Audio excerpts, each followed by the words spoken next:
আল্লাহ পাক রব্বুল আলামিন হাদিসে কুদসির মধ্যে নবী পাক সাল্লাল্লাহু আলাইহি ওয়াসাল্লাম কে বলেন, আনা ইনদা যন্নি আবদি বি। আল্লাহ বলেন, আমি বান্দার ধারণা অনুযায়ী রয়েছে, ধারণা অনুযায়ী রয়েছে। বান্দা যেমনই ধারণা করুক না কেন, আমি ঠিক তেমনই থাকি। বান্দা যত কিছুই আল্লাহকে নিয়ে ধারণা করুক না কেন, আল্লাহর যে শান, আল্লাহ সেই শান নিয়ে আছে, পরিবর্তন না। এরপর আল্লাহ পাক রব্বুল আলামিন বলেন, ওয়া আনা মাআহু, এবং আমি আমার বান্দার সাথেই থাকি। আল্লাহ পাক রব্বুল আলামিন হাদিসে কুদসির মধ্যে বলেন, বান্দার সাথে আল্লাহ পাক থাকে। আবার আল্লাহ পাক কোরআনের মধ্যে বলেন, ওয়া হুয়া আলা আরশিস ইস্তাওয়া, আল্লাহ আরশের মধ্যে বসে আছে। আরশের মধ্যে সমাসীন। আল্লাহ পাক সেখানে বলছে আরশের মধ্যে আল্লাহ আছে, কিন্তু হাদিসে কুদসির মধ্যে আল্লাহ পাক বলেন বান্দার সাথে আছে। কথা তো দুইটা দুই রকম হয়ে গেল। কোরআনের মধ্যে আল্লাহ পাক বলেন, আল্লাহ পাক আলাল আরশি ইস্তাওয়া, আরশের মধ্যে সমাসীন। হাদিসে কুদসির মধ্যে নবীকে বলেন, হে নবী, আমি আমার বান্দার সাথেই থাকি। কথাটা তো দুই রকম হয়ে গেল, এক রকম না। আল্লাহ পাক আরশে কুরসির মধ্যেই বসে আছে, কিন্তু বান্দা তোমার সাথে আল্লাহ পাক আছে, কিন্তু আল্লাহর রহমত তোমার সাথে আছে। এটা দ্বারা তাই উদ্দেশ্য, ওয়া আনা মাআকুম, আল্লাহ পাক বলেন বান্দা আমি তোমার সাথে আছি, মানে আমার রহমত তোমার সাথে আছে। কেমনে বুঝাইতাম? কই বান্দা তোমার সাথে যদি রহমত না থাকতো, তুমি দিনের বেলায় চলো, যার কারণে নাক দিয়া পোকা ঢুকতে পারে না, তুমি দেখো, দেখার পরে তুমি সেটা দূর করিয়া দাও। চক্ষু দিয়া শীতকালে এমন সময় আছে যেই সময় রাস্তাঘাটে চলতে হয়, ওই সময় উড়ান্ত পোকা এসে চোখের মধ্যে ঢুকতে চায়, কিন্তু নিজে দেখার কারণে পোকা ঢুকতে তেমন পাই না।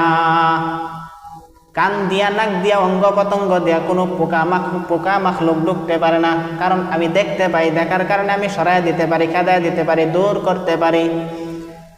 আল্লাহ পাক বলেন বান্দা তোমার সাথে আমি আল্লাহর রহমত আছে। কেমনে বুঝাইতাম? ওই বান্দা তুমি দিনের বেলায় কত রকমের পোকা তোমার সামনে আছে, কিন্তু ঢুকতে পারে না তোমার কারণে। তুমি রাত্রিবেলা থাকো, তখন তো তোমার কোনো অঙ্গ প্রত্যঙ্গ কিছুই জাগ্রত থাকে না, সব নিস্তেজ হয়ে যায়।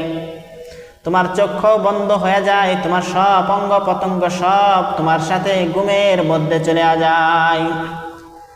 ওই সময় তো পোকারা চান্স পায়, ওই সময় পোকারা সুযোগ পায়, কিন্তু তারপরেও কান দিয়া পোকা ঢোকে না, নাক দিয়া পোকা ঢোকে না, চোখ দিয়া ঢোকে না। কারণ কি বান্দারে? কয় আল্লাহর রহমত তোমার সাথে আছে বিদায়। আল্লাহর রহমত যদি কোনো বান্দার সাথে এক সেকেন্ড না থাকে, বান্দা বাঁচতে পারবে না। আল্লাহু আকবার, আল্লাহু আকবার। এই যে সেকেন্ডে মিনিটে যে শ্বাস নিঃশ্বাস নিতেছি, এটা কার রহমত? আল্লাহর রহমত। আল্লাহ আমার রহমত দান করেছে। এই রহমত যদি আমার সাথে না থাকে, এক মিনিটও বাঁচার গ্যারান্টি নাই, সাথে সাথে মৃত্যু। আল্লাহর রহমত তোমার সাথে আছে, যার কারণে কেউ তোমাকে ক্ষতি করতে পারে না। আল্লাহর রহমত যদি তোমার কাছে না থাকতো, এক সেকেন্ড এক মিনিট তুমি জীবিত থাকতে না, সাথে সাথে তোমার মৃত্যু হয়ে যাইতো। আল্লাহর রহমত আছে বিদায় কেউ তোমাকে ক্ষতি করতে পারে না। আল্লাহ পাক বলেন, ওয়া আনা মাআহুম, আমি বান্দার সাথে থাকি। আল্লাহু আকবার, আল্লাহু আকবার। হাদিসে কুদসির মধ্যে বলেন, ওয়া আনা মাআহু, আমি বান্দার সাথেই থাকি। এখানে বান্দার সাথে থাকে মানে বান্দার সাথে রহমত থাকে। আল্লাহ আরশের মধ্যে বসে আছে, কিন্তু আল্লাহর রহমত বান্দার সাথে। আল্লাহ পাক অন্য আরেক আয়াতের মধ্যে বলেন, ওয়া হুয়া মাআকুম আইনামা কুনতুম, বান্দা যেখানেই থাকে আল্লাহ সেখানে আছে, মানে আল্লাহর রহমত সেখানে আছে। আল্লাহু আকবার, আল্লাহু আকবার। অন্য আরেক আয়াতের মধ্যে আল্লাহ পাক বলেন, নাহনু আকরাবু ইলাইহি মিন হাবলিল ওয়ারিদ, নাহনু আকরাবু ইলাইহি মিন হাবলিল ওয়ারিদ। বান্দার গাড়ির মধ্যে একটা শাহরগ আছে, এই রগের চাইতেও আল্লাহ পাকের রহমত আরো কাছে। আল্লাহ পাক বলেন, বান্দা তোমার সাথে আল্লাহ রহমত আছে, গাড়ের মধ্যে একটা রগ আছে শাহরগ, এই রগের চাইতেও নিকটে আল্লাহর রহমত।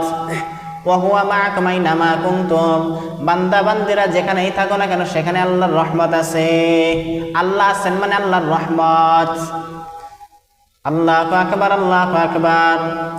আল্লাহর নবী সাল্লাল্লাহু আলাইহি ওয়াসাল্লামকে হাদিসে কুদসির মধ্যে আল্লাহ পাক বলেন, হাদিসে কুদসির মধ্যে নবীকে জানায় দেন, হে পয়গম্বর আপনার উম্মতদেরকে জানায় দেন, মান তাকাররাবা ইলাইয়া শিবরান, কোন বান্দা বান্দিরা যখন আমি আল্লাহ পাকের রহমতের দিকে 1 বিঘাত এগিয়ে আসবে, 1 হাতের অর্ধেককে বলা হয় 1 বিঘাত, 2 বিঘাত মিলে হয় 1 হাত, 1 হাতের অর্ধেক কোন বান্দা বান্দিরা যখন আল্লাহর রহমতের দিকে ফিরে আসবে, তাকাররাবতু ইলাইহি যিরাআন, আল্লাহ পাকের রহমত ওই বান্দার নিকট 2 হাত এগিয়ে যায়।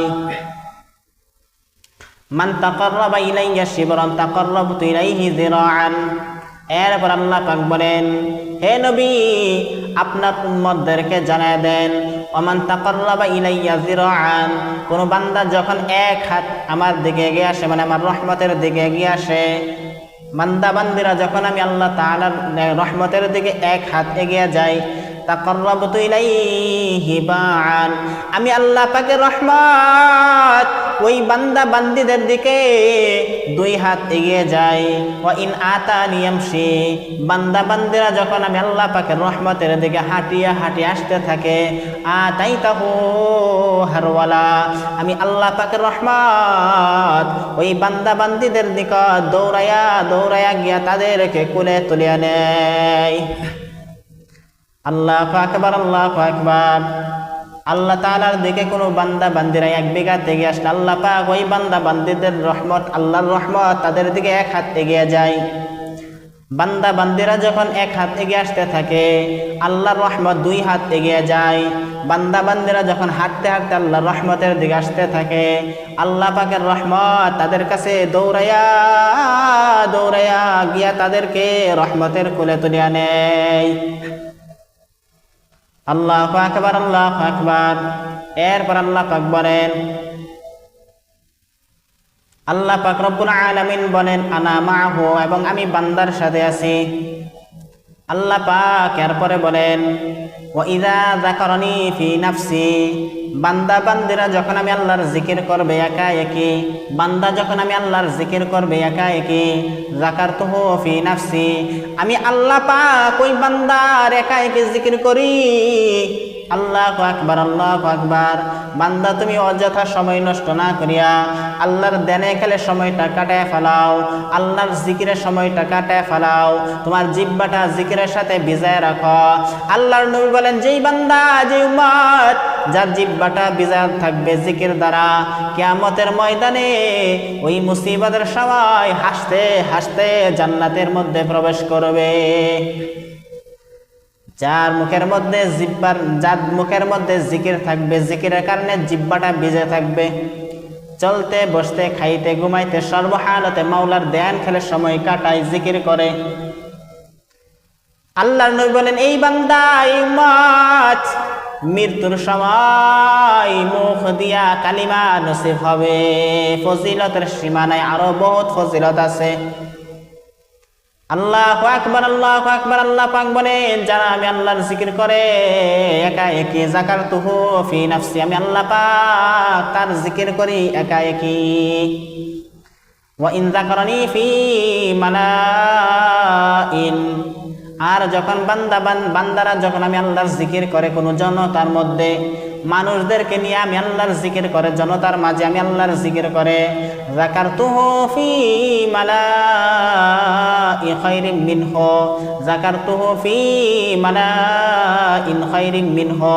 আমি আল্লাহ পাক ওই বান্দার চাইতেও দামি জনসমষ্টি ফেরেশতাদের মধ্যে তার স্মরণ করি, জিকির করি, আলোচনা করি। জিকিরের বহু ফজিলত। আল্লাহর নবী সাল্লাল্লাহু আলাইহি ওয়াসাল্লাম বলেন, লিকুল্লি শাইইন সিকালাতুল কুলুবি যিকরুল্লাহ। প্রত্যেক জিনিসের মধ্যে ময়লা পড়লে ময়লা দূর করার জিনিস আছে। কলবের মধ্যে ময়লা পড়িয়া গেলে ময়লা দূর করার জিনিস আছে। শরীরের মধ্যে ময়লা পড়িয়া গেলে ময়লা দূর করার জিনিস আছে। শ্যাম্পু ব্যবহার করলে মাথার ময়লা দূর হয়, সাবান মারলে শরীরের ময়লা দূর হয়, ঘরের মধ্যে ঝাড়ু দিলে ঘরের ময়লা দূর হয়, গাড়ির মধ্যে পানি মারলে ময়লা দূর হয়ে যায়, মাথার মধ্যে ময়লা পড়লে শ্যাম্পু মারলে সাবান মারলে ময়লা দূর হয়ে যায়, জামার মধ্যে ময়লা পড়লে সাবান ব্যবহার করলে ব্লিচিং পাউডার মারলে ময়লা দূর হয়ে যায়। কলব এমন একটা জিনিস যেখানে সাবান দিয়েও ময়লা দূর করা যায় না, পানির মাধ্যমেও ময়লা দূর করা যায় না, বিভিন্ন রকমের যত মাধ্যম আছে শ্যাম্পু সোডা পাউডার কিছুই দেয়া ময়লা পরিষ্কার হয় না, ঝাড়ু দেয়া পরিষ্কার হয় না, পানি দেয়া পরিষ্কার হয় না। এই কলবের মধ্যে ময়লা যখন পড়ে, এই কলবের মধ্যে যখন বান্দা মাওলা পাকের জিকির করবে, কলবটা পরিশুদ্ধ হয়ে যাবে, কলবের ময়লা দূর হয়ে যাবে। আল্লাহু আকবার, আল্লাহু আকবার। জিকিরের কত দাম! আল্লাহর নবী সাল্লাল্লাহু আলাইহি ওয়াসাল্লাম বলেন, ইন্না ফিল জাসাদি মুদগা, মানুষের বাম স্তনের নিচে একটা গোশতের টুকরা আছে। ইজা ফাসাদাল জাসাদু কুল্লু, যখন গোশতের টুকরাটা নাপাক হয়ে যায়, 3.5 হাত বডিটাই নাপাক হয়ে যায়। ওয়া ফাসাদাল জাসাদু কুল্লু। আল্লাহু আকবার, আল্লাহু আকবার। আল্লাহর নবী সাল্লাল্লাহু আলাইহি ওয়াসাল্লাম বলেন, ইন্না ফিল জাসাদি মুদগা ইজা সলুহাল জাসাদু কুল্লু। বাম স্তনের নিচে একটা গোশতের টুকরা আছে, এই গোশতের টুকরাটা যদি সুস্থ থাকে 3.5 হাত বডিটাই সুস্থ হয়ে যায়। ওয়া ইজা ফাসাদাল জাসাদু কুল্লু, আর গোশতের টুকরা যখন নাপাক হয় 3.5 হাত বডিটাই নাপাক হয়ে যায়। আর এই গোশতের টুকরাটা সুস্থ হবে কোন সময়? বান্দা যখন মাওলা পাকের জিকির করবে, জিকির করার বদলতে এই কলবের গোশতটা পবিত্র হয়ে যাবে, ফলে 3.5 হাত বডিটাই নাপাক থেকে পবিত্র হয়ে যাবে। জিকিরের কত দাম, কত দাম! আল্লাহর নবী বলেন, বান্দা কলবটা থাকে সাদা, এই কলবের মধ্যে যখন গুনাহ করে, বান্দা যখন গুনাহ করে কলবের মধ্যে একটা ময়লা পড়িয়া যায়, কালো একটা দাগ পড়ে, আর একটা গুনাহ করার কারণে কলবের মধ্যে আরেকটা দাগ পড়ে। গুনাহ করতে করতে করতে কলবটা সাদা, কলবটা কালা কিসকিসা বানায় ফেলায়। এই সময় বান্দা যখন আমার মাওলা পাকের জিকির করবে, জিকির করার কারণে ওই কালা কলবটা আবার সাদা পরিষ্কার হয়ে যায়। আল্লাহু আকবার, আল্লাহু আকবার। জিকিরের কত দাম, কত দাম! জিকিরের ফজিলতের সীমা নাই, বহু ফজিলত আছে। আল্লামা জাকারিয়া রাহমাতুল্লাহ আলাইহি ফাজাইলে সাদাকাতের মধ্যে একটা জিকিরের অধ্যায় আছে, এর মধ্যে কত রকমের ফজিলত, ফজিলতের সীমা নাই, বহুত ফজিলত লেখছে। আল্লাহু আকবার, আল্লাহু আকবার। জিকিরের ফজিলতের কোনো সীমা নাই। আল্লাহর নবী সাল্লাল্লাহু আলাইহি ওয়াসাল্লাম বলেন, যেই সময় সূর্যটা মাথার নিচে চলে আসবে, জমিনটা তামা হয়ে যাবে, সূর্য এবং তামার মাঝখানে বান্দা বান্দিরা যখন থাকবে, এই মুসিবতের সময় আল্লাহ পাকের আরশের ছায়া ছাড়া আর কোনো ছায়া থাকবে না, অন্য কোনো ছায়া থাকবে না, একমাত্র আল্লাহর আরশের ছায়া ছাড়া ভিন্ন কোনো ছায়া থাকবে না। এই মুসিবতের সময় যারা মাওলা পাকের জিকির করে, এই ব্যক্তিকে আরশের নিচে ছায়া দান করবে।